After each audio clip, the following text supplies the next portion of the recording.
Гэта адзін з найбольш незвычайных касцёлаў, якія вы можаце пабачыць. Па-першае, тут захаванае вось гэтае афармленне з 15 стагоддзя. І так людзі сярэднявечча вельмі любілі ярка размалёўваць свае касцёлы. А па-другое, толькі паглядзіце, як ён выглядае звонку. Ён з цэглы і больш падобны на замак.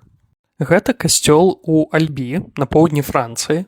Найбольшы ў свеце зроблены з цэглы. І у людзей, якія пабудавалі яго такім чынам, былі дзеля таго цалкам рацыянальныя падставы.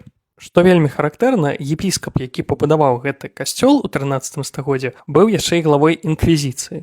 Епіскапам ён стаў адразу пасля крыжовых паходаў супраць альбігойцаў, то бок такога рэлігійнага руху на поўдні Францыі, цэнтрам якога быў, як вы можаце здагадацца, Альбі. Ну і наш мамін інквізітар не знайшоў лепшага шляху, як прадэманстраваць жыхарам горада, хто тут цяпер улада, акрамя як пабудаваць вось такі касцёл.